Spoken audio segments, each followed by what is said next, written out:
Hello दोस्तों, क्या हाल है। मेरा नाम सिद्धार्थ। आप सुन रहे हैं जर्नल ऑफ लाइफ। कुछ दिनों से कई सारे लोगों ने मेरे से जो टाओइस्ट सिंबल होता है, जिसको हम कई बार अलग अलग जगह देखते हैं, कई सारे लोग उसे शाओलिन से संबंधित मानते हैं, उसका एक्चुअल सिग्निफिकेंस पूछा है। और ये सिंबल सबने देखा है, पर इसका अर्थ हम शायद ठीक से समझते नहीं। तो इसको मैं समझाने की कोशिश करूँगा। मैंने सोचा था कि एक टाओ ते चिंग के कुछ कोट्स के ऊपर हम वीडियो बनाएंगे and that we are working on it. पर उससे पहले ये वीडियो समझना ज़रूरी इसलिए है क्योंकि if you understand this fundamental idea about that symbol, then Tao Te Ching, understanding Tao Te Ching becomes very easy for you, right. तो वो जो सिंबल है आप उसको देखेंगे, उसमें आधा ब्लैक है आधा वाइट है, ब्लैक के बीच में एक वाइट सर्कल है, वाइट के बीच में एक ब्लैक सर्कल है। What does it represent? Now that represents the fundamental duality. The fundamental duality is order and chaos, right? तो what does duality mean? इन सब के ऊपर हम इस वीडियो में बात करने वाले हैं।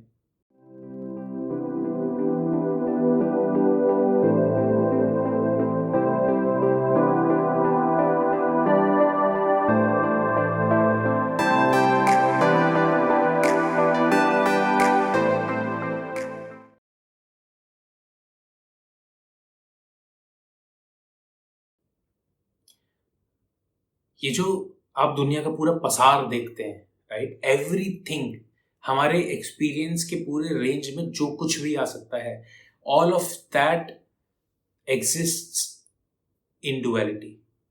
अब इसको ध्यान से समझिएगा, इसके बारे में हमने पहले ही बात की है, पर फिर समझा देता हूँ। जो कुछ आप देखते हैं दुनिया में, ना, day and night, happiness and sorrow, pleasure and boredom, all of these are dualities. फिर आप कहेंगे कि हो सकता है किसी चीज़ की डुअलिटी ना हो। अब ये जो पेड़ बाहर है, आप कह सकते हैं इसकी डुअलिटी ना हो, पर इसका एब्सेंस भी तो मौजूद है ना। इसका एब्सेंस आपके दिमाग में रजिस्टर्ड है, तभी तो आप इसका प्रेजेंस रजिस्टर कर पाते हैं ना। आप ऐसे समझिए कि अगर हमेशा सुख ही होता आपकी जिंदगी में, तो क्या आप कभी सुख की मांग करते भी? बिकॉज सुख के अलावा कुछ होता है तो फिर सुख की मांग ओरिजिनेट भी होती है ना। तो इसलिए ये जो दोनों डुअलिटीज हैं, these are like flip sides of a coin, they always accompany each other. तो जितना ज्यादा एक्साइटमेंट होगा उतना ही जल्दी बोर्डम भी होगा, जितना ज्यादा प्लेजर होगा उतना ही ज्यादा बोर्डम भी होगा। ये सारी चीजें हमेशा एक साथ चलती हैं।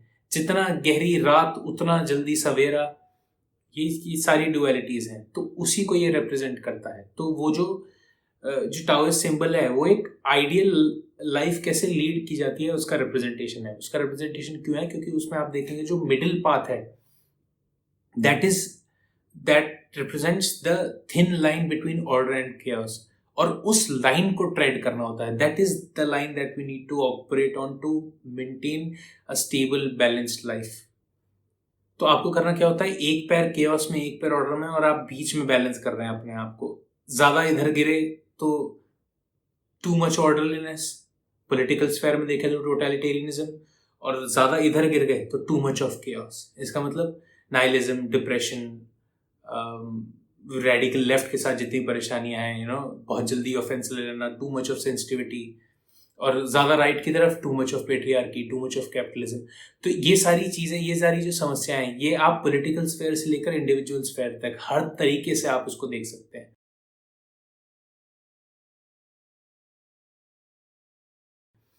अब दुनिया में इसलिए जो कबीर साहब का एक दोहा है जो मुझे बहुत पसंद है, वो ये है, अति का भला न बोलना, अति की भली न चूक, अति का भला न बरसना, अति की भली न धूप। तो कबीर साहब इसी को पॉइंट आउट कर रहे हैं। आपको, आप चाहे अभी समझते हो कि नहीं समझते हो, वो अलग बात है, पर दुनिया में किसी भी चीज की अति हानिकारक होती है। इंटेलिजेंस की भी अति हानिकारक होती है, क्योंकि इंटेलिजेंस की अति हो जाएगी तो आप उन सवालों के जवाब ढूंढने में लगे रहेंगे जो सवाल औरों को शायद कभी अकर करते ही नहीं। तो उसमें एक संभावना ये भी हो सकती है कि जो आपके सामने एकदम रखा हुआ है, आपका ध्यान उस पर जाए ही ना। तो कई सारे लोग होते हैं जो अपने ख्यालों में बहुत ज्यादा समय बिताते हैं, जो ओवर थिंकर्स होते हैं। उनके साथ ये समस्या होती है, जो एकदम सामने रखा होता है, विच डिमांड्स एन अर्जेंट एक्शन, वो मिस हो जाता है उनसे, इसलिए because they think too much. Thinking is good obviously, You would want someone to think and think clearly, but thinking too much is also a danger.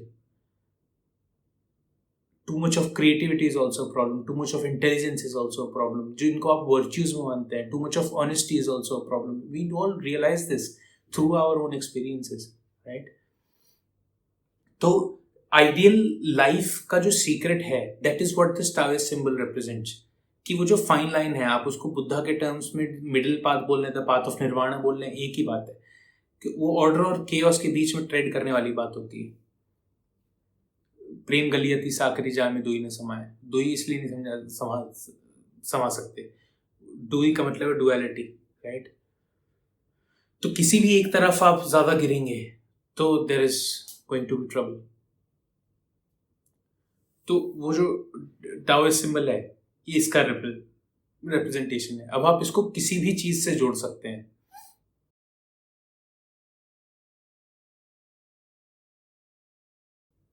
समझ लीजिए, अगर आप बहुत ज्यादा एक्सट्रोवर्टेड हैं, then you do not find time for yourself.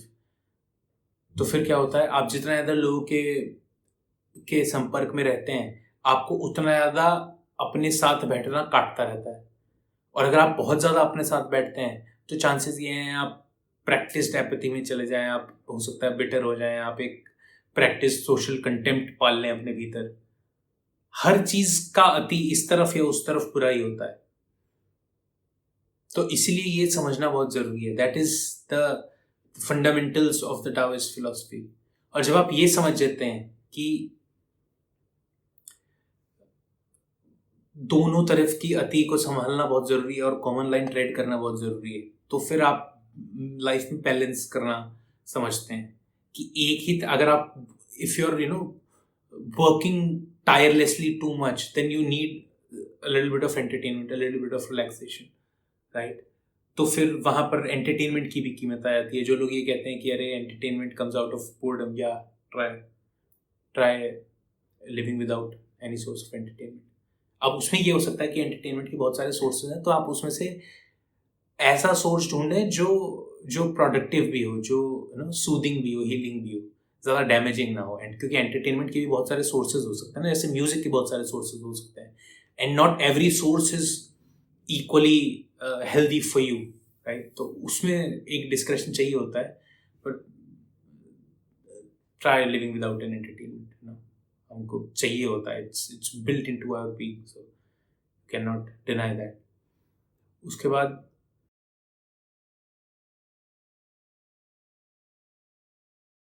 अब आप वो जो सिंबल है उसमें वो जो ब्लैक हाफ है उसके बीच में जो व्हाइट सर्कल है, और जो व्हाइट हाफ है उसके बीच में जो ब्लैक सर्कल है, वो क्या रिप्रेजेंट करता है? वो यही रिप्रेजेंट करता है कि for a system to be stable there has to be some sort of leakage.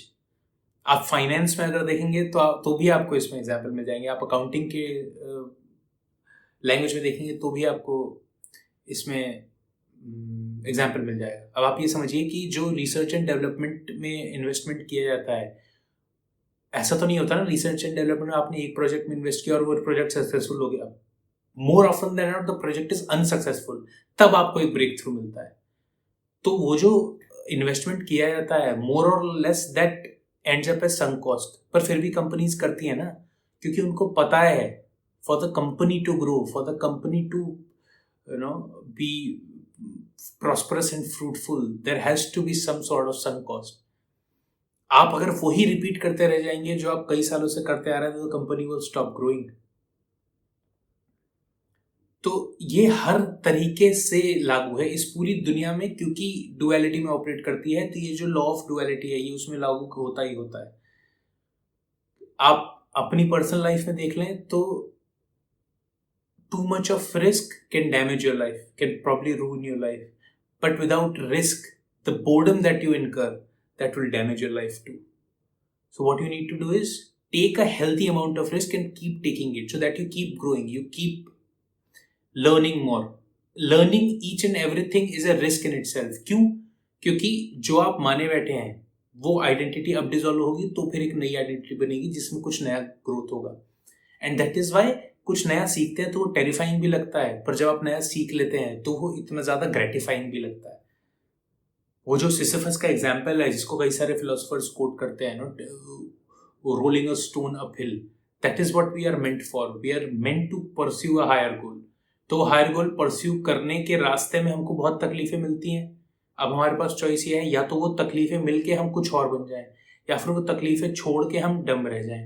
Dumb हम रह नहीं सकते क्योंकि we are meant to grow, right? That is what is our entire existence meant for. और अगर आप परस्यू करते हैं कुछ हायर बीइंग तो उसमें तकलीफ तो आपको झेलनी पड़ेगी.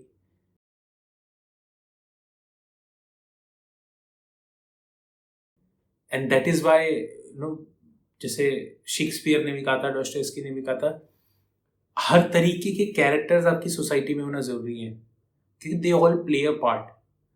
ये जो पर्वतारोही होते हैं, दीज एडवेंचरर्स, अब आप उनसे पूछ सकते हैं क्या है, ये समुद्र की गहराई में क्यों जाते हैं, या वो एवरेस्ट पे क्यों चढ़ रहा है. वो एवरेस्ट पे इसलिए चढ़ रहा है ताकि वो पूरे समाज को एक एग्जाम्पल दे पाए. एग्जाम्पल ये कि जिस शरीर की सीमाओं को आपने अपनी सीमाएं मान रखा था उससे आगे की हैं आपकी सीमाएं. हर एक स्पोर्ट्समैन आपके लिए एग्जाम्पल है, हर एक माउंटेनियर एग्जाम्पल है, हर एक स्कूबा डाइवर, सर्फर, हर एक एथलीट इस चीज़ का एग्जाम्पल है, हर एक डांसर इस चीज़ का एग्जाम्पल है, हर एक सिंगर इस चीज़ का एग्जाम्पल है. तो उम्मीद करता हूँ कि ये सिंबल समझने में मदद हुई होगी, और ये सिंबल जिस चीज़ को रिप्रेजेंट करता है उस आइडिया को हम इनकॉर्पोरेट करवाएंगे in our lifestyle, right. So if this helps, do drop a thumbs up on the video, channel को सब्सक्राइब कीजिएगा. फिर मिलेंगे हम किसी और वीडियो में, किसी और बात पर चर्चा करेंगे.